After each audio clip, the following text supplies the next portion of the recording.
But from this angle, you can see that the fake leg is supporting the plank. Here it is before the trick begins, waiting for the magician to step into position. For a closer look, the girl removes the fake leg. From the back, it looks like he should fire his tailor. Now here's the plank supported by the steel brace. When the fake leg is in place, you'd never suspect it was there. And that's how the magician creates the illusion that a gorgeous young woman can float through life with no visible means of support.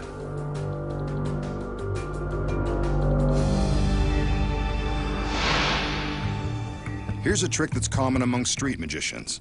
It uses a seemingly ordinary everyday object. After some minor league dumpster diving, the magician finds a crumpled soda can in the trash. Looks like someone doesn't recycle. No matter, the magician plans to do a little recycling of his own. A magical gesture and a shake to prove the can is empty, and how about that? The dents disappear. Well, most of them do. Still, pretty impressive.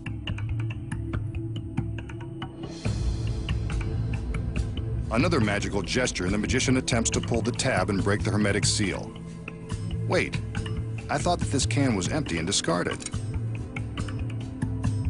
We'll just see about that. A nice cold beverage, anyone? That's how you recycle a soda can by magic. But we all know there's no such thing. First, the masked magician selects what appears to be a discarded soda can. Before the trick began, the magician secretly prepared this ordinary can. Using a very sharp knife, he makes a tiny puncture in the can and outsprays the soda. The magician releases just enough soda to create an air pocket inside the can. Before all of the liquid can escape, he seals the hole with some waterproof tape. Next, the magician covers the pop top with a small circle of black paper.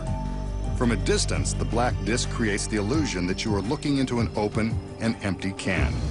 In reality, the top is still factory sealed. Finally, the magician carefully bends the can, creating the impression that it's been crushed and discarded. A stagehand places the can on top of a pile of phony garbage, and the illusion is ready to begin. To perform the trick, the magician picks up the can and gently shakes it. Here's where paying attention during science class comes in handy. Shaking the can causes the gas bubbles inside to build up pressure.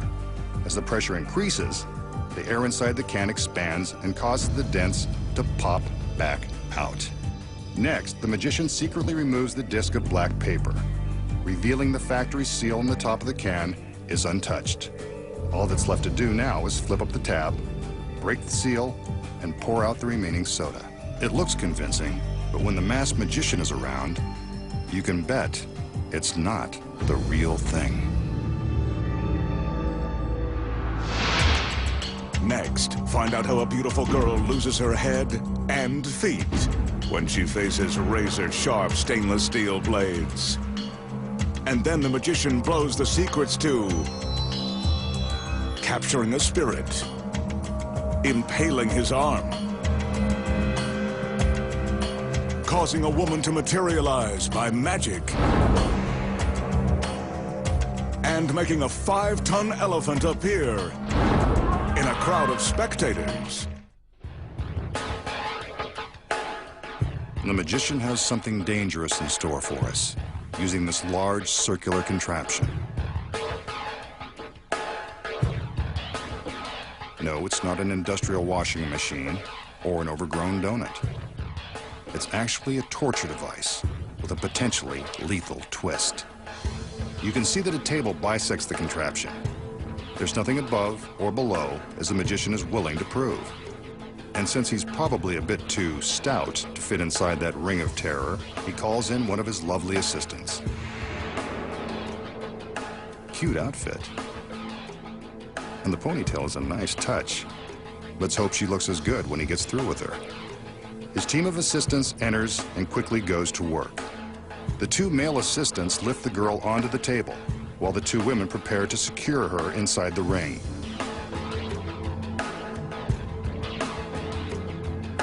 Meanwhile, the magician stands by, ready to take all of the credit. Now that the girl is in position, we can see that her head and ponytail protrude from one side of the ring and her feet hang out the other. Whatever he has in mind, this guy's pretty kinky. And he goes for girls with bare feet. This illusion is more telling than I expected. If there are any psychiatrists in the audience, I bet you could have a field day with the masked man. He places the girl in a trance. The lovely lady is at his mercy. And it's too bad for her because he's now holding a very sharp blade made of surgical steel. Maybe she should have read the fine print in her contract before getting into that thing. The blade goes into the device and through the girl just above the knee. Told you he was kinky. But he's not done. A second blade is now inserted straight through her torso. For those of you scoring at home, she's now divided in 3 sections. But she hasn't lost all motor skills. Her feet are still moving. The magician directs 2 of his assistants to do more of his dirty work. The device is now rotated a quarter turn, separating the girl's head and feet from her midsection. For a girl who's completely gone to pieces, she doesn't seem to mind. Maybe her ponytail is too tight.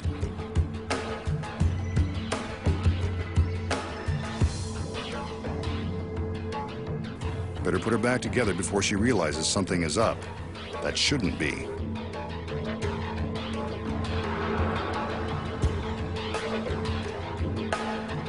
She's lowered back to a more appropriate horizontal position, but the magician will leave it up to her to put her life back together.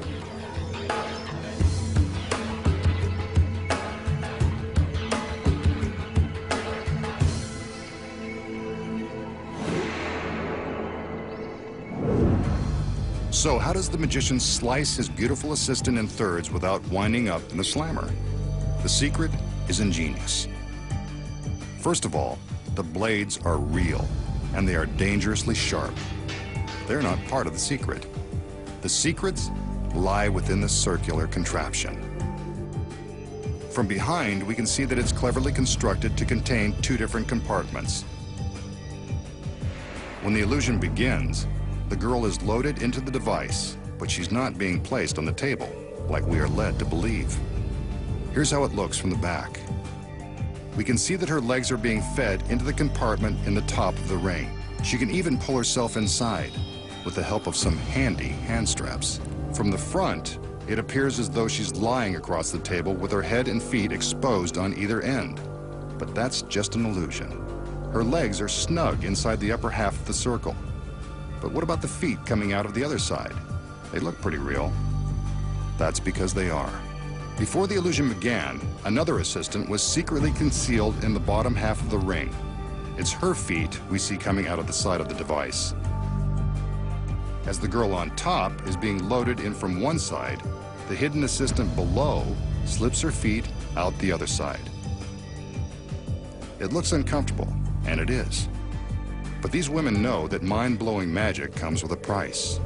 In this case, you get 2 for the price of 1. Now what about the torso in the center of the device? Here's the next secret. Preloaded into the top of the contraption is a body cast that perfectly matches the girl's fine form. Remember how the magician seemed to be just standing around while everyone else was doing all the work? He was actually doing the important job of blocking the center of the ring from view. From behind, we can see that another assistant was busy taking the body cast out of the top of the circle and placing it in the center. Here's what you'd see without the masked magician standing in the way. Maybe he does have a tough job after all. With the girls and the fake body in place, the magician is ready to insert the sharp blades. There's never any danger to the girls. Here's the secret. From the back, we can see that the center wall of the contraption protects them from harm. All that's left to do now is spin the circle and create the illusion of separating the girl in three. From behind, we see it's all about the cleverly designed device and the flexibly designed girls. A setup like this could make the mind wander to other tricky situations. But enough about that. As for this trick, you now know the secrets. Up next, the magician shows you the devilish secrets to capturing an invisible spirit and conjuring up an incredible girl. And then, find out how a 5-ton elephant appears from nowhere. The magician will now attempt to trap a spirit using nothing but this ordinary, bright-colored handkerchief. An accessory no well-dressed masked man should be without. He shows us that there is nothing on either side of the handkerchief, except for the chic and stylish pattern. He places the handkerchief down onto the table and magically summons a spirit. Do you see it? Of course not. Spirits are invisible. But just to make sure it doesn't escape, the magician folds in the corners of the handkerchief, trapping the invisible spirit inside. But I still don't believe there's a spirit in there, so he's got some convincing to do. And what's that? Look what just popped up. Maybe there's something inside after all. Better calm it down before things get out of hand. Nope, this little guy wants to come out and play. He's gone, and I bet he won't call in the morning either. So that's how you play around with spirits. So, did the magician really trap an invisible spirit in his handkerchief? If you think so, you might be enjoying some spirits of your own. Of course, there's a secret. Aside from the obnoxious pattern, this seems like a very ordinary handkerchief. But in the magician's warehouse, nothing is ordinary.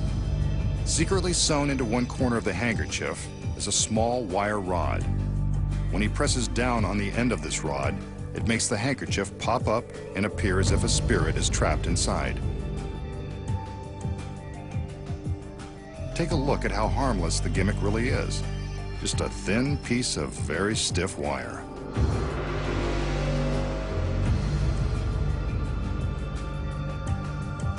At the corner, the wire has been bent at a slight angle. This bend gives the magician the leverage he needs to make the wire rod lift the handkerchief. Once the corners are folded in towards the center, all the magician has to do is locate the bend with his thumb and press down.